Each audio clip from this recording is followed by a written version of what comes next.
Godhra collector કચેરી ખાતે યુસીસીના કાળા કાયદાનો વિરોધ કરવા મુસ્લિમ સમાજના આગેવાનો તેમજ અન્ય સમાજના આગેવાનોને સાથે લઈ ગોધરા કલેક્ટર કચેરી ખાતે લેખિત અને મૌખિકમાં વિરોધ નોંધાવ્યો હતો। સ્પષ્ટપણે જણાવ્યું હતું કે આ કાયદા પાછળ સરકારનો આશય કોઈ ચોક્કસ કોમને ટાર્ગેટ બનાવવાનો છે। ગોધરા સુરા તરફથી રૂહુલ અમીન મેદા, અહેમદ કઝરિયા, કુરબાન ટ્રસ્ટ વતી હતીફ હાજી મદારી, ઉમ્મેદ ટ્રસ્ટમાંથી દિલખા હાજી તથા અન્ય સમાજમાંથી નરેન્દ્ર પરમાર, સમજીતસિંહ હાજર રહ્યા હતા। જો સરકાર આ કાયદાને અમલમાં મૂકશે તો આખા દેશમાં ગાંધી ચિંધ્યા માર્ગે જલદ આંદોલન કરવામાં આવશે એવી ચીમકી પણ આપવામાં આવી હતી।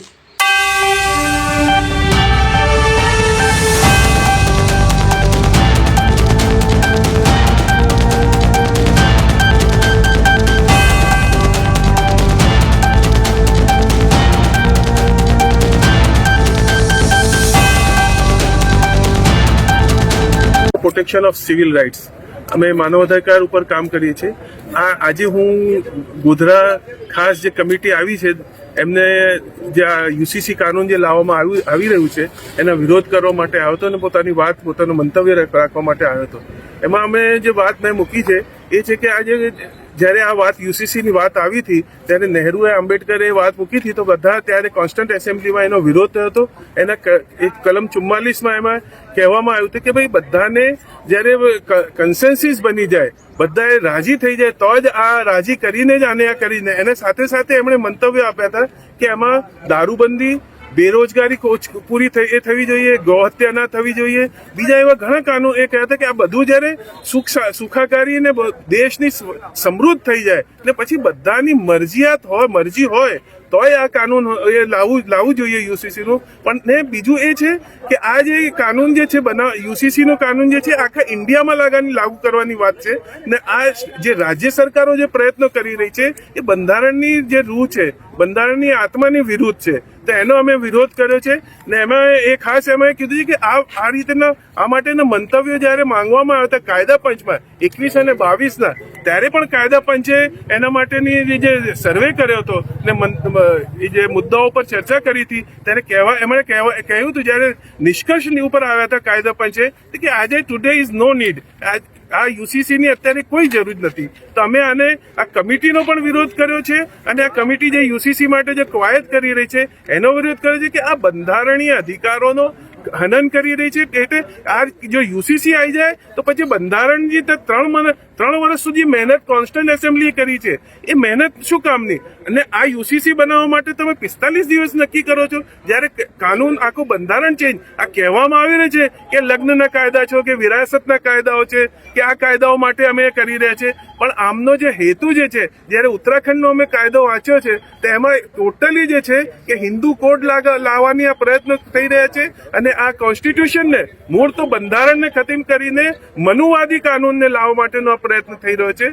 એનો અમે વિરોધ કર્યો છે ને આ જ વાત અમે ત્યાં કમિટીમાં ખાસ કરી છે। એમાં અમે પોતે સામે હાજર રહીને પણ કરી છે અને પોતાની જે કોપીઓ આપી છે એ લેખિતમાં પણ એમનો વિરોધ કર્યો છે। એક મુદ્દો લઈને આવ્યા છે કેટલાક સમયથી આ દેશની અંદર વિવિધતા અને એકતા અને રંગ રૂપ અને પોતાના વિવિધતા અને એકતાને જે લઈને આખા વિશ્વની અંદર વખણાતું હતું ભારતનું, અને ભારતને સરખું રાખવા માટે થઈને બાબા સાહેબે સંવિધાન જે લખ્યું હતું સ્ત્રીઓને પણ ન્યાય મળે છે, હરેક સમાજને ન્યાય મળે છે।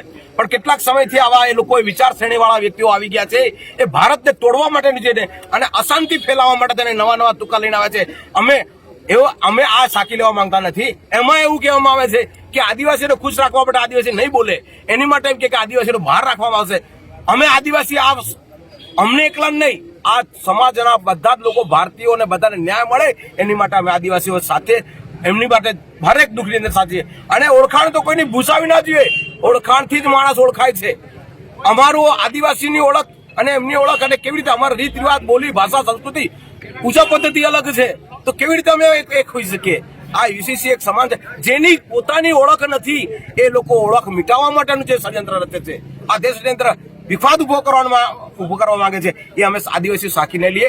એસસી, એસટી, ઓબીસી અને માઇનોરિટી સાથે આદિવાસીઓ પણ સાથે છે કેમ કે કેટલાક સમયથી અમને લાગી રહ્યું છે કે આ સમાજને, આ દેશને તંત્ર ક્યાંક ને ક્યાંક બોલી નથી શકતા પણ દુઃખે બધાને છે। મહેરબાની કરીને આવા ધક્કા ના કરો, સંવિધાન પૂરેપૂરું અમલમાં લાવો, આ જીવાનો પૂરેપૂરો બધાનો હક છે। એ જ અમે આ લઈને આદિવાસીઓ અને એસસી એસટી ઓબીસી માઇનોરિટી અમે બધા સાથે છીએ અને જે પણ જે લોકો આ ચલાવે છે એમને કાન ખોલી કહી દે કે દેશને દરિયામાં ના ધકેલો, આવા ષડયંત્રથી ના ધકેલો, તમારા પ્રોપેગેન્ડા નહીં ચાલે. અમે આ યુસીસીનો પૂરેપૂરો વિરોધ કરીએ છીએ. લાગુ કરો પૂરેપૂરો દેશની અંદર સંવિધાન પૂરેપૂરું લાગુ કરો તો 100% અમે આ સમર્થનમાં. પણ યુસીસી તો બિલકુલ નામનો નહીં, એકને બાકાત રાખવાનું એકમંચ રાખવાનું અમને ના ચાલે. અમે યુસીસીનો પૂરેપૂરો વિરોધ કરીએ છીએ અને જો આ લાગુ કરશે તો અમે અગાઉ ગાંધી ચિંધ્યા માર્ગે અને પોતાના હક અધિકાર સંવિધાન બચાવવા માટે આપણે કોઈ પણ સંવિધાનિક રીતે અમે પગલું લઈશું. પ્રવીણ પારગી, આદિવાસી. યુસીસીનો કાયદો અમલમાં લાવવા માટે આજે એક કમિટીની જે રચના કરવામાં આવી હતી એ કમિટીના સભ્યો દ્વારા ગોધરા ખાતે કલેક્ટર કચેરીમાં પંચમહાલ જિલ્લાના તમામ લોકોને, નાગરિકોને, સંસ્થાઓને યુસીસીનો કાયદો અમલમાં લાવવો કે નહીં તે માટેના સૂચનો માટે આજે મીટિંગ રાખવામાં આવી હતી.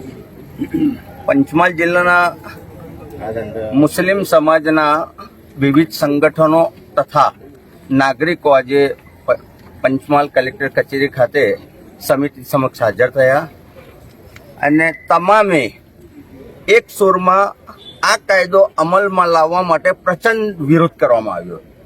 અને આ કાયદાનો વિરોધ એટલા માટે કરવામાં આવ્યો છે કે ભારતના બંધારણે ભારતના નાગરિકોને જે મૂળભૂત અધિકારો આપવામાં આવેલા છે તેમજ ભારતના બંધારણની અંદર ભારતના નાગરિકો માટે ધાર્મિક સ્વતંત્રતા જે આપવામાં આવેલી છે તેને તોડવા માટે અને માત્ર માઇનોરિટીઝને ટાર્ગેટ કરવા માટે હાલનો કાયદો લાવવામાં આવી રહ્યા હોય તેમજ ભારતના બંધારણના આર્ટિકલ 44નો સહારો લઈને યુસીસીના નામ પર ભારતના અલગ અલગ રાજ્યોમાં યુસીસીનો અલગ અલગ કાયદો કરી રાજ્યોને તોડવા માટેની જે કવાયત કરવામાં આવી રહી છે તેના માટે અને તમામ ભારતમાં વસતા માઇનોરિટીઝને આ કાયદો અસર કરશે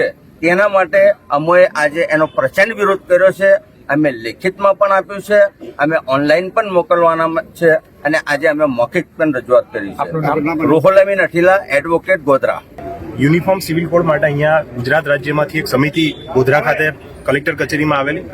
સમગ્ર એસસી એસટી માઇનોરિટીના લોકોએ ભેગા થઈને યુનિફોર્મ સિવિલ કોડનો સખત વિરોધ કર્યો છે. આ દેશ જે છે એ એના માટે એવું કહેવાય વર્ષોથી કે અનેકતામાં એકતા, વિવિધતામાં એકતા, અને આ તમામ પ્રકારની વિવિધતા, અનેકતા અને એકતા અને અખંડિતતા દેશની જે છે એ તોડવાનો પ્રયત્ન, ભારતના બંધારણ ઉપર એક પ્રકારનો હુમલો અને ભારતના બંધારણ ઉપર ધીમે ધીમે એક યા બીજા બાના જો મનની વાત, આ ભારતના પ્રધાનમંત્રી નરેન્દ્ર મોદી સાહેબે વચ્ચે એક મન કી બાતનો પ્રોગ્રામ ચલાવ્યો હતો.